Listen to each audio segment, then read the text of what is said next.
Good morning and welcome to the forum. My name is Malcolm Clemens Young. I'm the Dean of Grace Cathedral. It's a blessing to see all of you this morning. We woke up to hearing evacuation notices from our friends in Sonoma County, and I don't know how many of you have friends up there, but it might not be a bad idea to give them a call, and if you have a place for them to stay, it's a good thing to offer now. But we're trying to arrange all those people. 180,000 people are being evacuated from Sonoma County. But anyway, the winds were pretty powerful on my way in, and everybody keeps telling me that. And I was like, I was riding my bicycle. I know how powerful the winds were this morning. You'd be riding along and just hit a wind wall, and suddenly you wouldn't be moving forward very fast. But it is a very extraordinary day. But all day I've just been in a glow because I knew Alonzo was going to be here. I told him that was the first thing I thought of when I woke up, is how pleased I am to have him. Every year, the cathedral chooses a theme to reflect upon, and this year, our theme is the Year of the Body. And so we invite an artist to reflect with us on the theme and to help us create works of art that illuminate it, something art can do in a way that nothing else can do. We're so blessed to have Alonzo King with us this year as our artist in residence. This is our second forum conversation between the two of us. And I'm excited to dig a little bit deeper into his understanding of the Year of the Body and to hear more of his thoughts on life of the spirit and the life of the artist too. Alonzo is a visionary choreographer who is altering the way we look at dance. He is a founder of Lines Ballet, now in its 37th year. He's the creator of hundreds of dance works and recipients of numerous awards. His home fall season took place in early October at Yerba Buena Center for the Arts. He is in rehearsal now for a new work that will be performed here in February, and we are catching him before Lines departs for an international tour. So please join me in welcoming Alonzo King.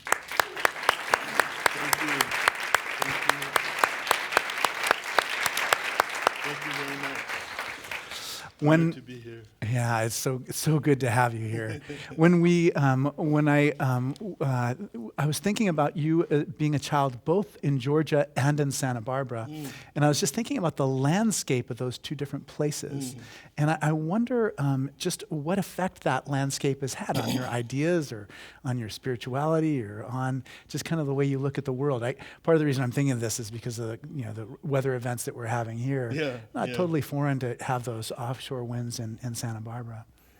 I think Santa Barbara is idyllic. It's mountains and ocean. Yeah. And in between is a city that had an incredible city planning that said there will be no neons, there will be no billboards, and so it's just a gorgeous location. I didn't even realize that. I just knew it was beautiful, and I didn't think of what made it that. But you're right, someone planned that. There was an early intention that we're not going to destroy this place. Yeah. And Georgia was a place that was flat. Where I lived where I was born in Southwest Georgia, they call Sewega. And it was flat, hot, and beautiful in a different way, kind of lush, green. But what I strongly remember about Georgia was a strong sense of community. Oh, yes. An incredible sense of community because of the civil rights struggle and the powerful division of racism in Albany, Georgia. Right. And so they were contrasted. Yeah, I can imagine. I can imagine that you're so close to that heart of that civil rights struggle, and I wonder how that's just kind of influenced you just as a choreographer and just how, because you're always working with groups of people, and I just wonder just what those childhood lessons, how they carried forward into what you do as an adult. Well, I think that life is chiefly struggle. Yeah, right. And that most people are struggling, first of all, with themselves. Yes. And that is a balancing act to come in harmony with the contrasting forces that exist within inside of you. Right. I mean, that already is a battle. And it takes often a lifetime. So that becomes one of the key words in dance is balance. And so that also applies to life, to balance those forces that are inside of us. Right. Because there's wonderful forces and there's negative forces. Yeah. And they both are vying to sit on the throne of your mental kingdom and rule. Right. And so there is a battle going on. Yeah, it's funny. I think I'm at my worst when something happens suddenly, and I just act without thinking, and I'm at my least humane in those moments. And so you're right. It's just like we forget that there's the two forces There's struggling two. for the throne. Yeah. Yeah. And that's why practice, the daily and evening practice will give you it will make you pause before you act right away. Yeah, exactly. Because you've been drenched in a way of thinking. You've been steeped and soaked in saying, I actually don't want to have an event take my peace away. Right. It's so important to me. It's so dear to me. It's the equanimity that keeps me calm so that I can make clear choices, so that I can disengage and look at myself like I'm looking at someone else. Right. I can have distance with impersonal analysis and just say, okay, this is my first reaction. Why? Where is it coming from? And so that kind of examination, which dancers do all the time, Right. the fine ones, because you're really stepping into the world of thought before action. Right. That thought really is action, but it's an action that you can interrupt and say, do I want to behave that way? Even though this is the initial thought. This means I have a choice. Right, right. And so when you have choice, that's when everything slows down and you say, my responding this way will cause me to lose my peace. Right. Will maybe hurt this other person, will infect the whole room and area. Yeah. And so you slow down, and that comes from a daily practice. Yeah. Otherwise, you just act. And it's when you live a life of just responding to stimulus, you're living like an animal. Right, right. And we're not animals. Yeah. And so fine thought and developed, interiorized discipline is liberating. And it helps our evolution, and it helps the environment. Yeah, I had Sonia Perkins was on the forum 2 weeks ago. Yes. And we met beforehand to talk, and she talked. We should have talked about it in the forum, but she talked about her meditation practice as being just a really important part of just who she is and how it's affected her. I mean, what advice do you have to somebody who is kind of buffeted by those different forces and doesn't have a kind of spiritual practice? Like, what is your advice to them in terms of what they should do or what you've learned from your spiritual practice? I think that we are all hypnotized. Yeah. We're in a dream-like stupor, most of us. Yeah. And that is called planet Earth. And the game, the struggle, the play is to wake up. Right, right. Most of us are educated and trained to go out, away from ourselves, seeking some kind of material perfection, material joy. It doesn't happen. Yeah. It doesn't work. If you were given every one of your desires, every single one, You'd still be you. you would first of all enjoy them, Right, for a bit. and then they go pale. You're right, because we are habituation. That is our biggest problem. If you gave me a bowl of peppermint ice cream right now, that would be great. But if you gave me 70 bowls, that would be very bad. It's the idea that something outside of you can bring you satisfaction. right. It doesn't. Yeah. Now, what happens in that habit is that the desire is more exciting than the thing itself. Yeah. Or the desire is what's burning, and then once you get the thing that you desired, whatever it is, there is some joy, Right, right. but it goes stale. Yeah. Because it's like, okay, yeah, I have it. Yeah. But there's some wonderful things about it. One is to make things happen, you have to concentrate and use willpower. Right. So those are engaged no matter what whatever you're going after, you're building strength and you're building skills. Yeah. And so when you realize, you know what, nothing outside of me is going to bring me happiness. Let me use the pickaxe and go inside. Right. When Christ says, know ye not that ye are gods and the kingdom of heaven is inside of you? Right. That is the yoga key. Yeah. It's inside of you. That's where Christianity and yoga are in agreement. Right. And so the search for what you said, people who are caught without a place to pause or without a lake of peace to refer to, you must begin the internal search. Yeah. Why? Because we are fooling ourselves if we think that we are mortal beings. We are not. We've been duped. We've been duped and hypnotized and are in the blind, foggy state that sometimes we catch glimpses of.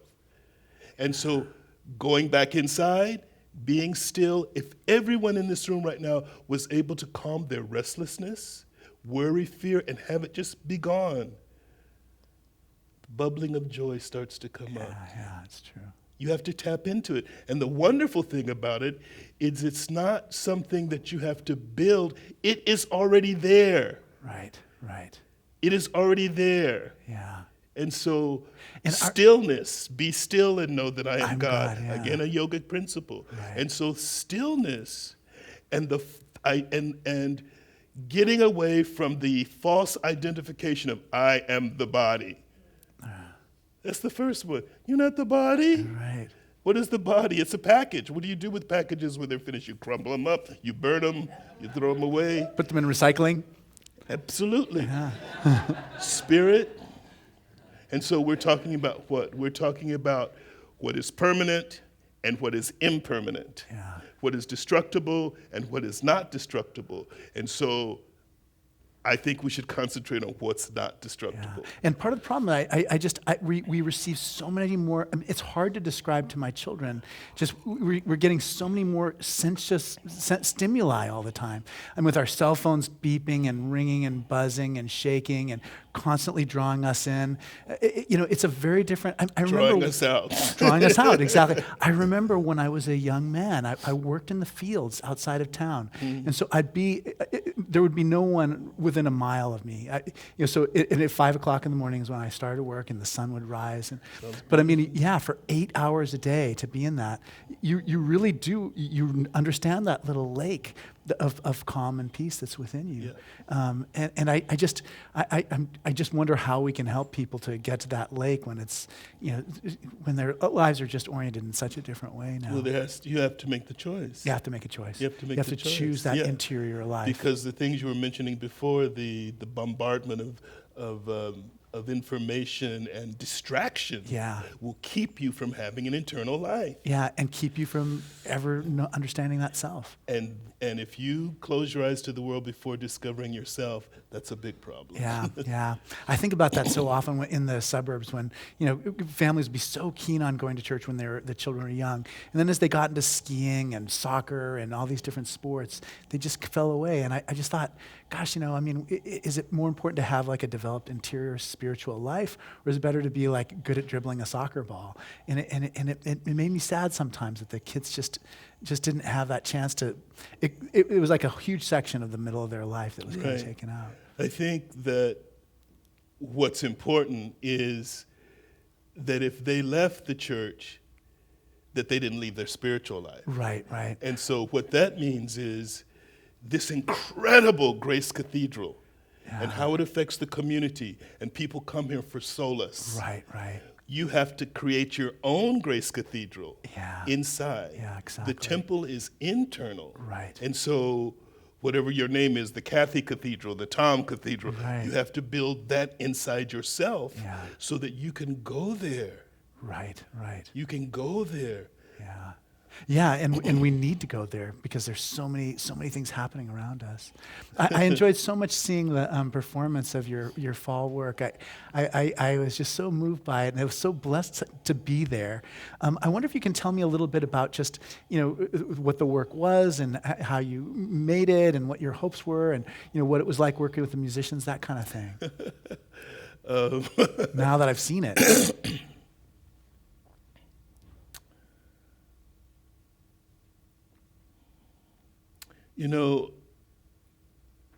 That's always a difficult question because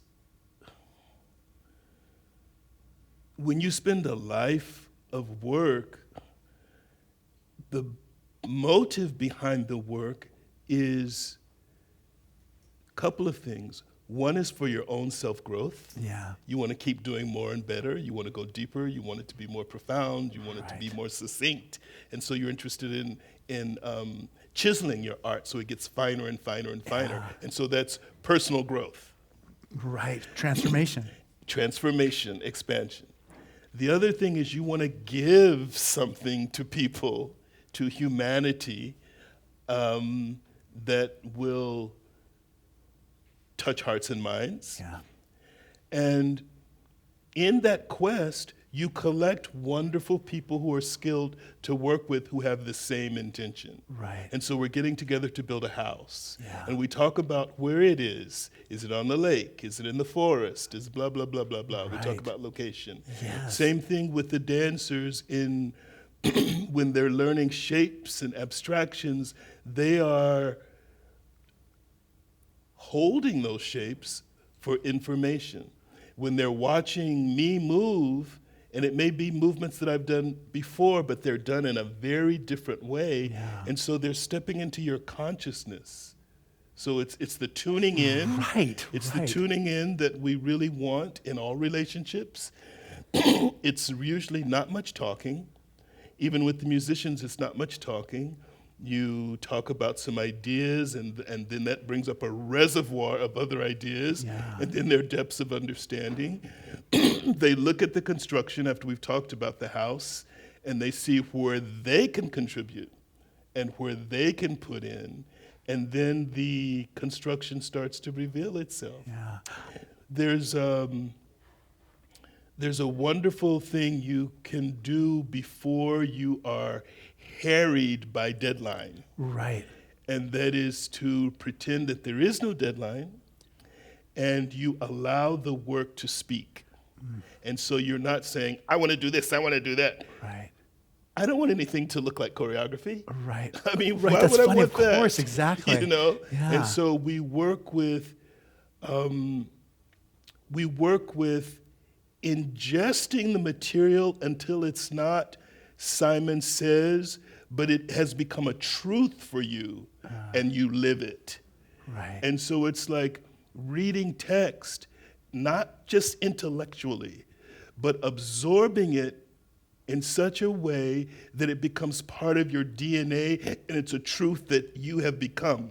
So let's say if it's a shape like arabesque, you don't do arabesque, you are arabesque. Wow. And so if you are embodying an idea, you don't act the idea, you don't portray the idea, there's no facsimile, you become the living idea. Right. And so that work is rich because in order to live an idea, you have to become selfless. How wonderful. Yeah.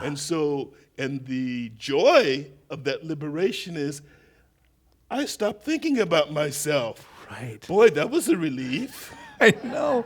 It is. And so to be able to daily step into your larger self Yeah. because you want to inhabit an idea so that it's clearly understood by a viewer is a liberating thing and a wonderful practice. Yeah, and there's so much to that. I mean, there's so much in what you just said of just like how you communicate the ideas to the dancers and how those ideas become their own.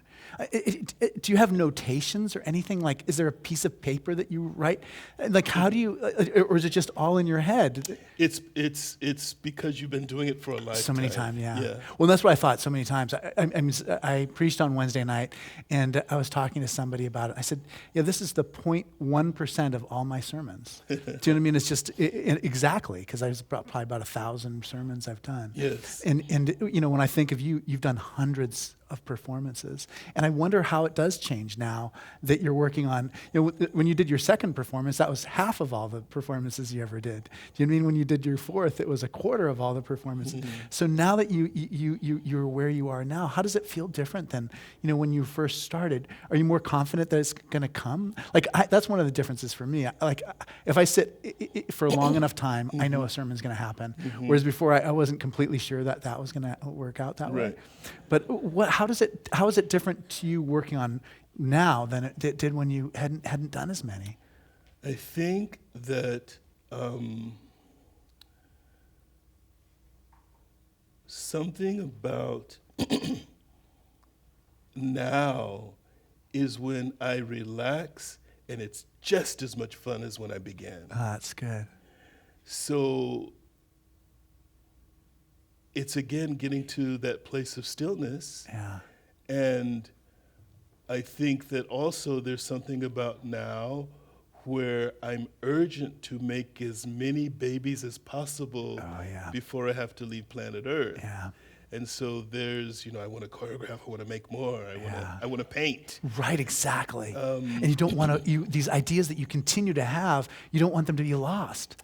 Well, I don't think they're my ideas. Yeah. Well, like I said, the ideas that come to us, whoever they are, like I'm always walking down with a little thing, I write down a little idea. Yeah. Because if I didn't write that down, it could be gone forever. I hear you. Do you know what I mean? No, it's not like, No, when a brilliant light comes in, you go, ooh, I better write this down before I forget completely. it. Yeah, absolutely. Yeah, it's so interesting. I mean, one of the most poignant, we had so many great conversations in my office, in the conference room, here.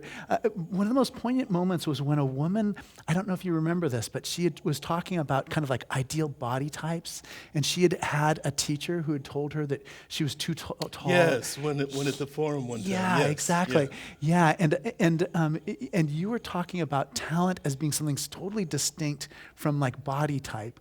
And I wonder if you can talk a little bit about more about that. Like what is talent in a dancer? And how do you first recognize that? And how does it play out? I think that most people think that it's a facile body with coordination. Interesting. Yeah. But there can be someone whose body is not facile and they're incredibly uncoordinated. Yeah. And they're loaded with talent. That's interesting. And so talent is not the physical form, although there are forms that have poetry because of their proportions. Oh, right. There, just like in all classical arts, in architecture, proportion is a big deal.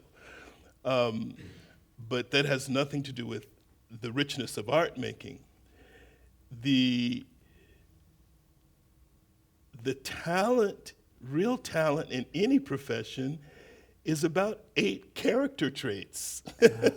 And one is that you have to do this, right, regardless of what anyone says, and you're not interested in judgment or no's, or this is something you must do. Total involvement. The fire is burning. Yeah. That is talent. Yeah, interesting. Someone who's persevering, who's never going to give up. Someone who loves it so much that they don't even think if they're good or bad. That's not even part of it. Yeah. It's not part of their thought. They're just drunk in it. Right, in it. Someone who is completely committed, So someone who is courageous, fearlessness is a big one. And so these character traits, they're like a molten furnace. And so they can transform the body. Why? Because there is a heat that you're bringing to this desire, this quest of your aim, of where you're going. And when that molten lava begins to churn and reshape because the mind is working like a freak and the heart is so devoted, it's transformation. Yeah. They're rechiseling, they're changing.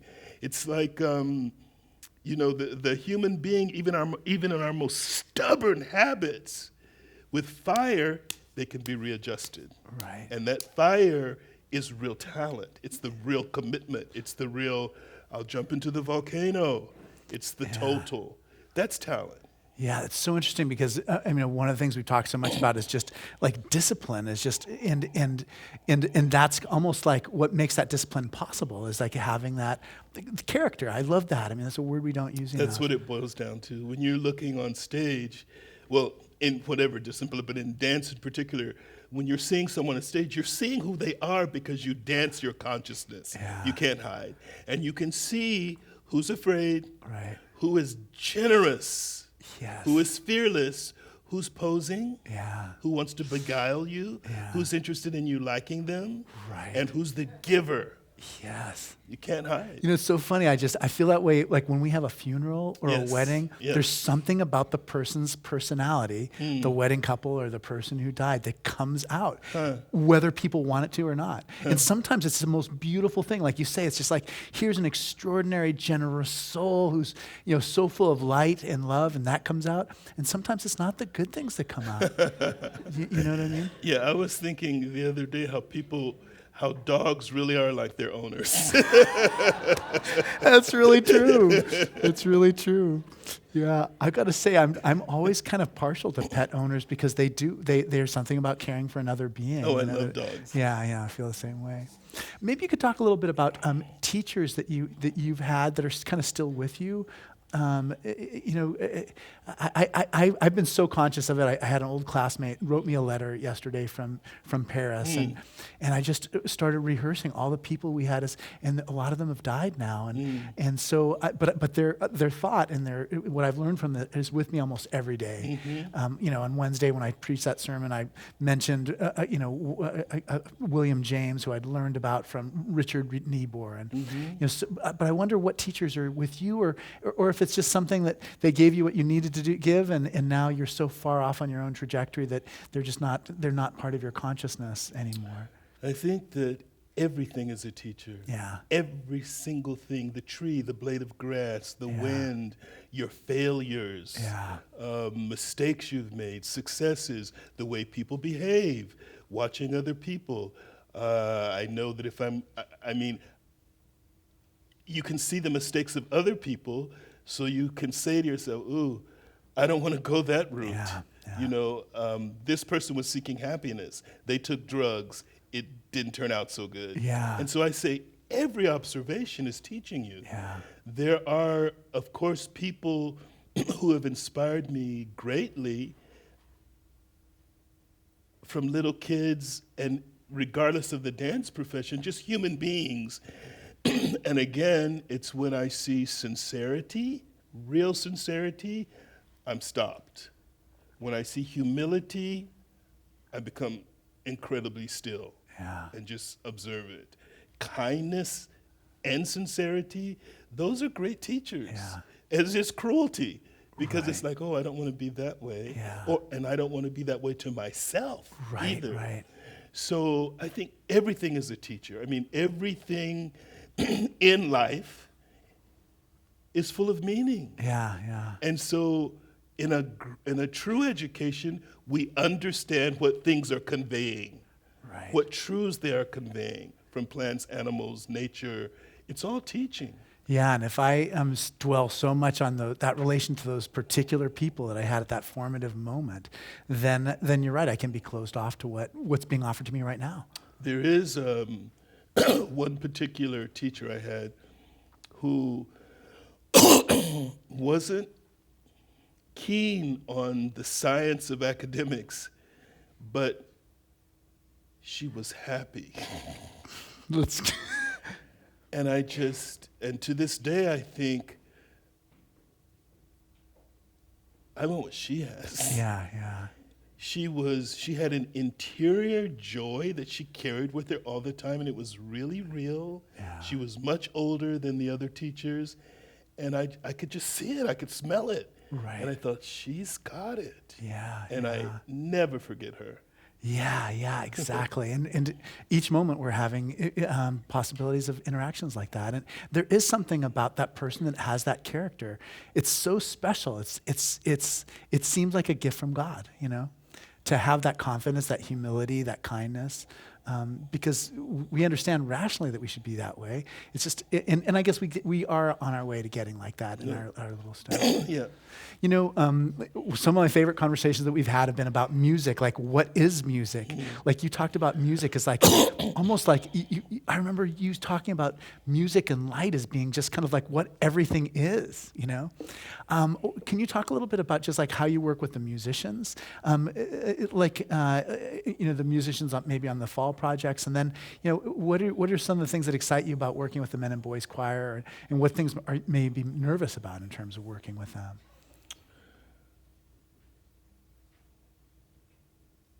there's a tone, and the tone that is making it sound is the love tone. Yeah. And you can find it in symphonies, you can find it in orchestras, you can find it in laments, you can find it in someone on the side of the road, Saxophone, yeah. you can find it in the quality of someone speaking to you. Yeah. And so that sound, wherever it's built or wherever it's constructed and that is underneath, that's where you want to go. Yeah. I mean, musicians, we're all doing the same thing. Yeah. If you talk to the big scientists, who made the biggest changes, Curie and Pasteur, what was it really? They wanted to help humanity. Yeah. Yeah. And so that's the call. It's not choreographer. It's I want to help somehow. Right. This is what I do. I want to help. Yeah. This is what I play.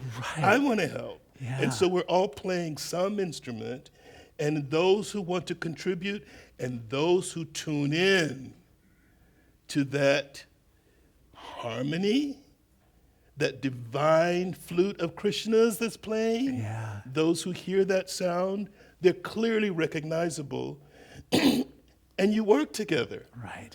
And so devotion, thinking of others, thinking that I want to create something that is going to last a long time and that is going to embrace some kind of truth so that you look at it and go, In the cities that most of us inhabit, we're very fortunate here because we can be, in 10 minutes, we can be somewhere incredibly beautiful and be embraced by nature. In most big cities, it's concrete, Yeah, skyscrapers. Yeah. And so art making becomes the nature. Right. They go to the concert, they go to the salon, because in those places, where's the nature? What has happened to humans? We're denatured. Yeah. Yeah. How often do you find someone who's natural Yeah. past the age of 3 You're right. in a sincere way? Yeah. That's okay. So I would say that truth seeking means that you want to get in tune with all the truth seekers. Yeah. And whether that's about climate change, whether that's about whatever it is to bring or eradicate, that is the baseline, truth seeking and trying to help. Yeah. Then I like that it's- idea of you're saying, are we going to build the house by the lake or by the sea? And then the person's saying, I'm a saxophonist and I'm really great at it's like, I'm good at framing windows, or I'm really good at working with masonry. Oh yes, this image of, if it's going to be by the ocean, it's going to have this fluid shape to it. And so that is it. So it's and that's what you mean. It's like kind of a give and take. It's not like, and that's what have you ever heard of Christopher Alexander, the architect from UC Berkeley? No. I'll tell you about him sometime when we have a really long time. Okay. But he really had this idea that you couldn't building things from blueprints was wrong. Yeah. Because your fixed idea of things in the beginning is not, the best process is always iterative, evolutionary, it's always participatory. And if you're just working from a blueprint, you can't have that. Yeah. And so you don't know whether a window frame should be this big or should be this big until you put up the wall. Yeah. But that sounds a little bit like what your work is too, bringing all those people together to do that. And the listening. Yeah. And that's one of the big things, the listening to what is forming here, what is, to be able to, you may have an idea, but to be able to get rid of it right away because something what's burgeoning, what's coming forth is clearer, more important, and I want to listen to it. Yeah. Because most of us, our ideas are like loops. Right. And you want to get out of it. You want, I want bigger ideas. Completely. And so the process of listening, the surrender of listening, gives you expansion, and you can see, feel, taste better. You know how like visual artists will add an element to like the painting, and it'll ruin it. Is that ever happen with like when do things break down ever in that process of framing the beautiful lake house? There's there was a time in India where the skill of the artisan wasn't as important as the subject. Oh, Because the subject matter itself was transporting. yeah. And I'm just going off of what you said. In the greatest works that we have existing today, if you want, you can find fault. Ah, that's interesting. That's very interesting. And so it's where's the Yeah. mind? Right. And what Right. is it talking about? Exactly. It's- And how it is, and you're right, is that our own ego just thinking it's ruined when the spirit of it is it can still have a great power. It's where you're focusing. Yeah, that's a very wise observation. You and I sometimes talk about the kind of like the beginner's mind, just like seeing things in a fresh way, in a non-habituated way. I wonder if you have anything more to say about that. Just like, how do we get to that place where we see things afresh? I think it's, again, it's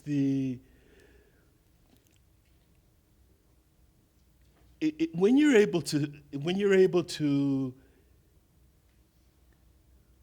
think of your identity, like this is me, this is how I look, this is where I was born, this is what my parents did, this is the conditioning that I've experienced, this is the religion that I've practiced, here are the foods that I like. When you're able to eradicate all of that and say, none of that is me. Right. It's a role. Right. But that is not me. Yeah. And so when you're able to drop likes and dislikes, all of the conditioning Right. that has happened because of locale and circumstance, when you're able to step out of that small definition, there's a huge expansion. Yeah. And when you are, it's what we talked about before, when you come from, most of us begin with me. Me. Yeah. And with expansion, we go to we. Right. We, us, the community. Yes. And then it eventually goes to one, where you're not a stranger, Right. you're not different, Yes. we're the same. Yeah. Mountain, animal, plant, kingdom, universes. Yeah. And so that's the ultimate evolution. When this I shall die, then I will know who am I. Right. And so it's that final sense of expansion. When you step into those places, it's fun. Right. Right. There's more, you're seeing so much possibility. And so the I or the me or I want it gets in the way. And that's what you're saying in a way earlier too. It's just like it's self-forgetting. That's it. Yeah, it's like that guy who wrote that book, the Flow book, about whether it's like playing baseball or creating a painting. But when you really are giving yourself to it, then something drops away. Yeah. And it's the selfless, less self. Right. But we have two selves. Yeah. We have the small, egotistical self. Right. That's always the one to assert itself, wants to be front of line. And it's also important. Yeah. Because that is what can get you on your legs in the beginning. Yeah. And then it has to be squashed. Yeah.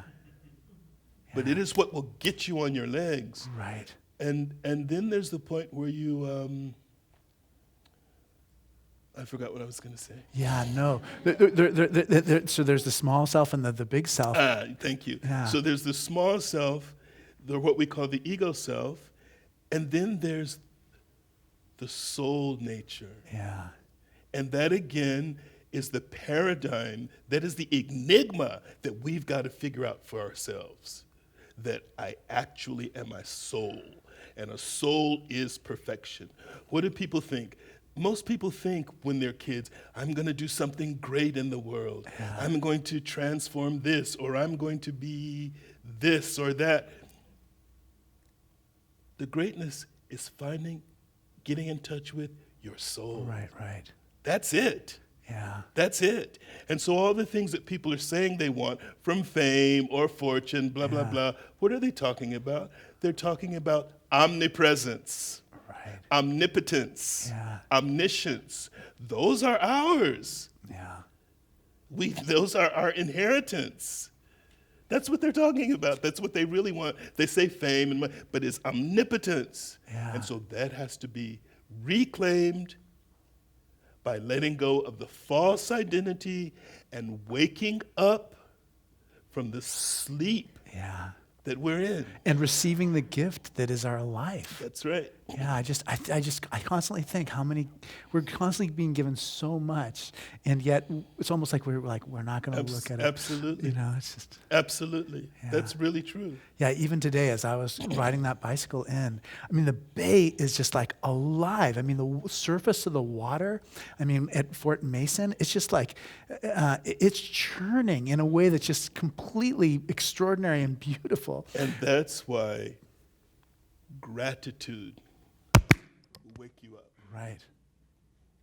It'll change everything. Did I mess up my mic? It says, these always fall off. I'm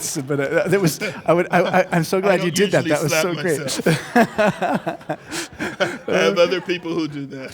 One of the practices, I'm so sorry, I'm just getting so involved in this. We have a practice of taking questions, and the questions that we've taken in different times have been very helpful. So there's a card on your chair, and if you'd like to ask a question for Alonzo, write a question on the card.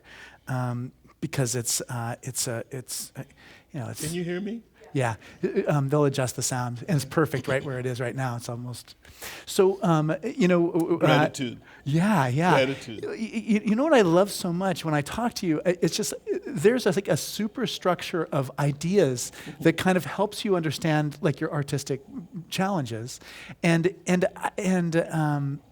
I always think about them so much after we've had our conversations, but I wonder where that comes from. Like, where did you learn about kind of the two selves, or where did you learn? I mean, we talked about devotion, bhakti. I mean, so where did you hear about those ideas? And because they seem so fluid and seamlessly integrated into your art, but my father introduced me to yoga when I was a young kid. Yeah.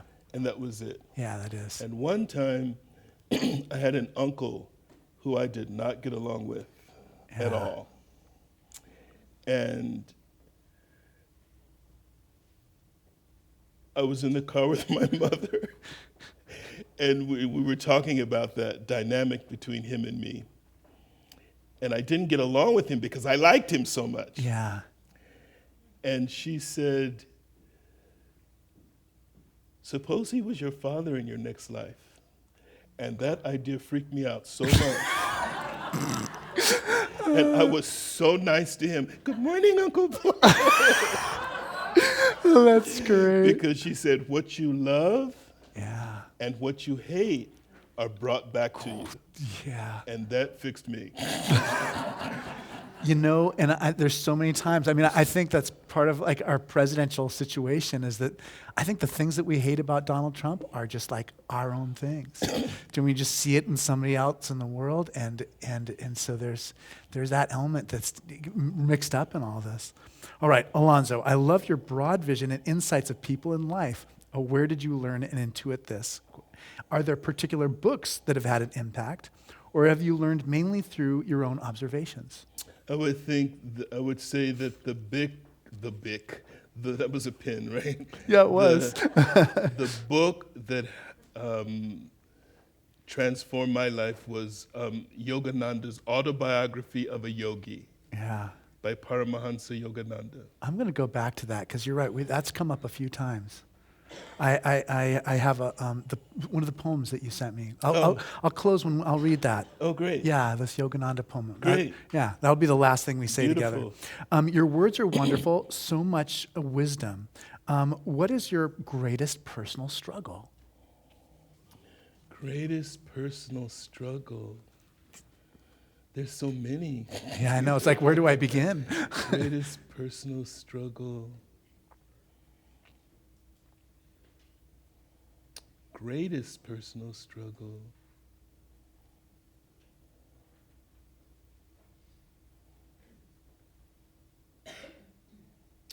I don't know how to answer that. You can just say, I'm going to think about it for a while and get back to you on it. But there's something deep in it. There is something really deep in it. And I think it's the the struggle in seeing things as they really are through understanding or lack of understanding. You know, the our thoughts are like affirmations. And when we really introspect why we're doing something, if we look at motive, why am I really doing this? Sometimes that can be obliterating to the ego, which is wonderful.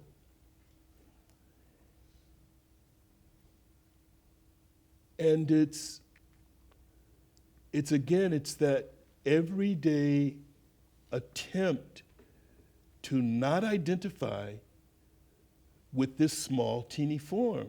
Now, what's interesting about it is that in the cosmos, this body is nothing. It's like a little flick. Yeah. The external body, its outline, its size, it's like it's not even minuscule. It's invisible. It's so nothing. Yet what's inside the body is enormous, huge.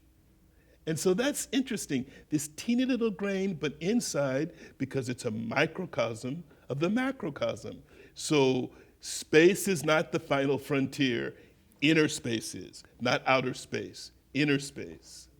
And I think it's the bombardment of what we call the world and the balancing act of being in it, but not of it.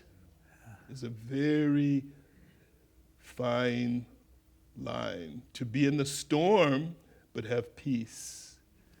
It's work. You know, it's funny. I mean, it's almost all of our biggest challenge. I mean, I love that. It's like the human's biggest challenge is seeing things as they are. As they are. Yeah. So I mean, it's funny because when that person asked that question, which is a great question, I thought of particular people who I'm at odds with. You know what I mean? But I mean that again is like the problem behind that is seeing things as they are. That we're brothers and sisters in this extraordinary thing. They're a little sliver of that divine. They're an image of God. And it's my failure to see that image of God. There's a joke about someone treating someone very poorly, and then God says to them, "Oh, did you know?" They're complaining about this person, how selfish they are, how pushy they are. And God says, "Oh, did you know that's one of my favorites?" That's good. And so there are no accidents, and we are given tests all the time. Yeah. And so no matter how people talk about, oh, spiritual, spiritual, spiritual, how do you treat people? Right. That is the bottom line. Yeah. How do you treat people? You can espouse all this and that, but how do you treat human beings? Yeah, and that's something I've been thinking about so much. I mean, basically, Jesus says there's two, the great commandment, love the Lord your God with all your heart, with all your soul, with all your mind, with all your strength. The second commandment is like unto it, love your neighbor as yourself. Exactly. Yeah. And those are, and the first is bhakti, it's that devotion that you're talking about, and the second is maybe another form of that. But there's so many questions I don't want to, dance is like a foreign language to me. When I go to a dance performance, I don't always understand the emotional or intellectual content. The physicality is easy for him to understand, or she, her. How do I learn the vocabulary of dance? Do you ever have open rehearsals to audiences? We do have open rehearsals. I don't think it's important that you learn the vocabulary. I think it's important that you start to feel and stop thinking. Yeah, that's great. That's a great answer. Yeah. Yeah, I think about that with symphonic music, which I feel like, That's the famous story of Beethoven. He played at a salon, a sonata. A woman went up to him and said, "Mr. Beethoven, could you tell me what that means?" Yeah. He went and sat down and played it again. Yeah. I think about that so much. Even just coming here, I've just been worried about asking those kind of questions with you. How are you enjoying being our artist in residence at Grace? Any suggestions for this role going forward? What a great question. I think it's a wonderful honor to step into this community, and it's been full of embrace, and it's great. Yeah. It's a wonderful honor. Yeah, it is. And you've brought so much to us, Alonzo. It's been such a gift to us. Well, I think it's the same. Yeah. What do you think of Izadaya? Isadora Duncan's dance. Sorry, I didn't read the second line. Being from the solar plexus and soul. Is your life perspective on dance close to her life's perspective on dance? I think one of the wonderful things about humanity is that each one is unique. And so the perspectives, there are perspectives that everyone in this room has, which we have to know, which have to be expressed, or they have to express. And so the uniqueness of the individual is something to me that is fascinating. As well as I'm fascinated with the idea of the classical idea where the individual doesn't matter. And then the idea of the romantic, where the individual is everything. Both of those ideas I find fascinating. And so the unique take from each human being is their gift. So often in training, particularly when I was training, everybody was imitating Nureyev and Makarova. How horrible. I mean, really. Yeah, I can imagine. That's sad. It becomes like a constraining, horrible. Boxed in. And so if someone says, oh, you remind me of, or you're just like, that's an insult. And so this aim for approval that's a part of our educational system in emulating is a horror. Now, I know that's not coming from her question. This is something else. Right, exactly. But it's addressing the idea of the unique gift that each one has that they have to plummet and bring to the surface before they depart, and how wonderful that is. You know, I love that unique gift part, and I think in community what we do is we come up with a kind of language for understanding what it is that we share in common. Do you mean so that uniqueness is a part of the way that we get to, the truth that we share? Yes. There was a student I had once. He used to come take class all the time. He was amazing, but he didn't think so. So interesting. Thank you. He understood so deeply, but he didn't think so. What is your conception of the soul? Well, it's not my conception. It's the tradition from, sages and truth seekers and avatars throughout eternity, is that the soul is a spark of the divine that is planted in each of these human bodies, and that the soul is perfect.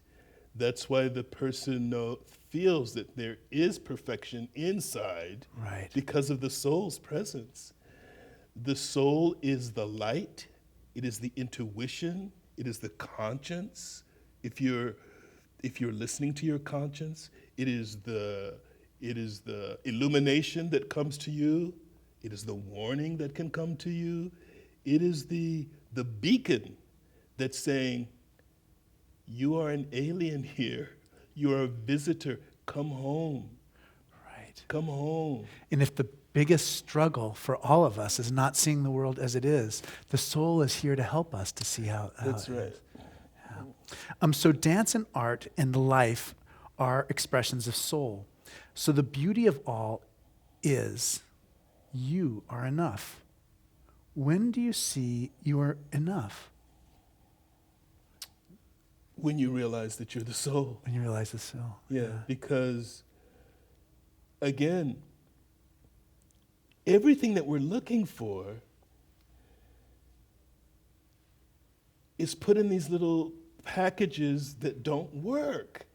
Why? Because matter cannot satisfy spirit, and spirit is what we are. And so I love that question, because so often in training, particularly in girl culture, that have been just obliterated by media, that you're wrong. There's so often this feeling that I have to prove to you my value by these external things when just who you are is enough. Yeah, yeah. It is enough. Thank you. And that takes a while to get to. Yeah. So here's a quick question. Isn't the soul love? Absolutely. The Great. soul is all the good things. Is there anything that all of humanity can universally agree on? If so, what? If no, why not? I think planet Earth is an exacting school. This is school. Yeah, And everyone is at different levels. yeah. In all different grades and classes. Right. And we have to get along. It's the one-room schoolhouse.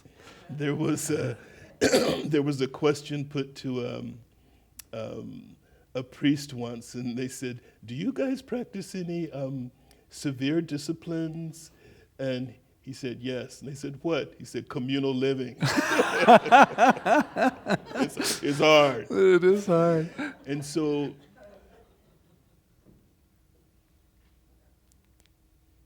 love one another. Yeah, I mean, that's the real work. that's a work. Our society has for some time been focused on the youth. But I want to give a That complete sounds answer to good. that question. Yeah, Because it's a good question. What we can agree on, blah. yeah, What we have in common is that human beings want to avoid pain and suffering, and we want some kind of joy that never goes stale. That's it. yeah, The avoidance of pain and suffering, and a joy that is ever new. That's it. yeah. And what is that? It's God. Right. And where is that? Inside. Yeah. Our society has for some time been focused on the younger and coming of age generation, but recently it seems to have grown to greater proportions.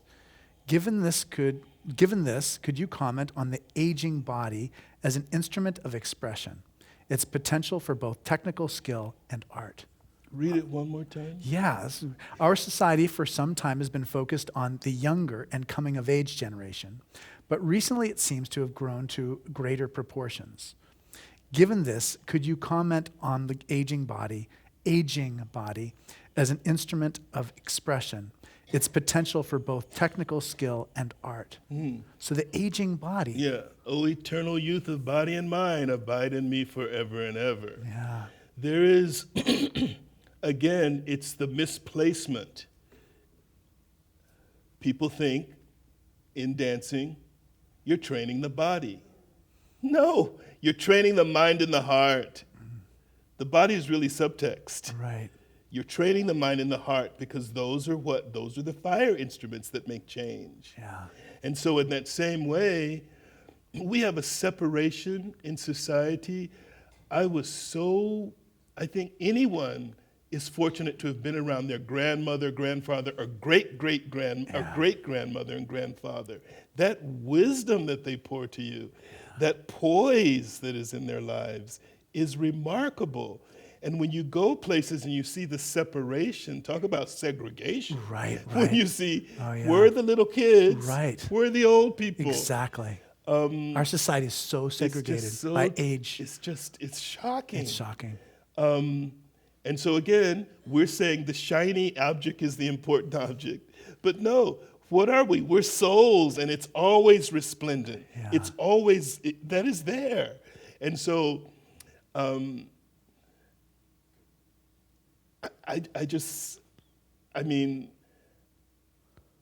I've heard wisdom from children. I've heard wisdom from very, very old people. I just think it's the way we're looking, Yeah. what we're looking at. And the look in most materialism is at the outside. Yeah. Yeah. In dancing, there was, dance began, all the arts began in spirit. That was the point. Oh, yeah, exactly. And the point in dancing was not to display skill or music, but to tune in, and the point was to try to discover the soul nature, to tune into the soul nature. There's a wise man who said that dance actually began by people imitating saints in states of ecstasy. There's and so it's the external in what we call classical ballet, which came from folk, Right. because in folk and fairy tales are the thick metaphysics put into stories and form. When dancing changed from its royal patronage, when that shift happened, you danced before the king. Right. The king could change your life. Yeah. And so this was the introduction of materialism. All right. This was the shift Yeah. with Faust. This was Right. absolutely. Yeah. And so then it became front. Then it became show. Then it became display. That was not its origin. Yeah.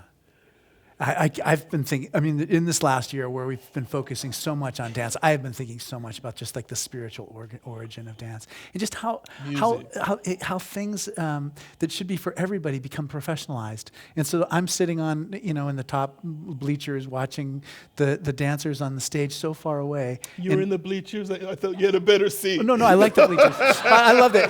The bleachers are great because I could see the whole thing. You know what I mean? It's not like so I loved it. I mean, it was great. Okay. But the point though was just like there I am so far away from those dancers when dance needs to be more a part of my life too. Mm-hmm. But anyway, I like I said, I hate it because the time passes so quickly when I'm with you. But I have to go upstairs because I have to, do the service. Of course. So you want to read that last thing? So I got to read this last thing.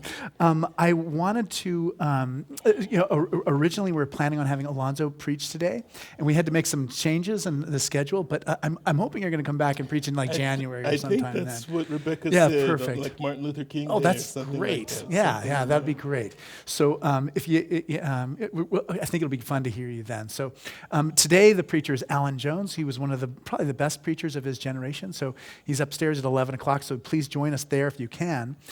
Next week, our guest will be Jim Wallace. He's a justice advocate, a New York Times bestselling author, and he'll be talking about his book, Christ in Crisis, Why We Need to Reclaim Jesus. And if you can make a gift on your way out, we'd love it. But gosh, it's so good to see you, Alonzo. You were going to read that poem? Yes, I am. That's the last thing we're going to do. Now we're done with this. See, I'm being a choreographer now. I love that. It's so good.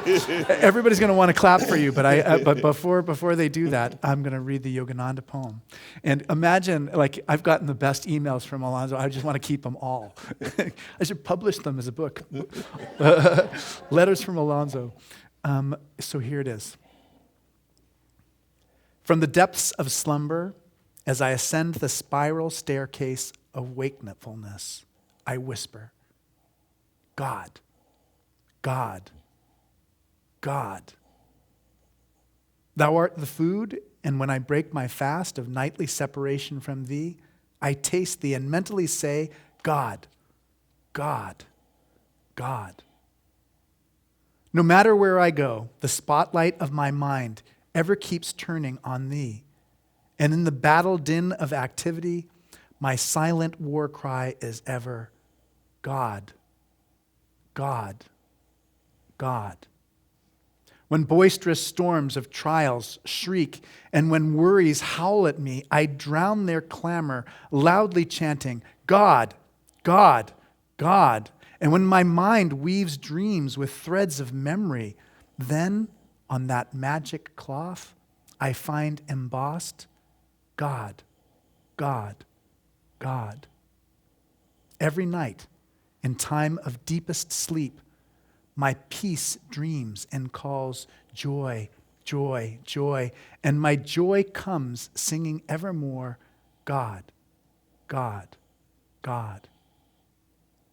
In waking, eating, working, dreaming, sleeping, serving, meditating, chanting, divinely loving, my soul constantly hums, unheard by any, God, God, God.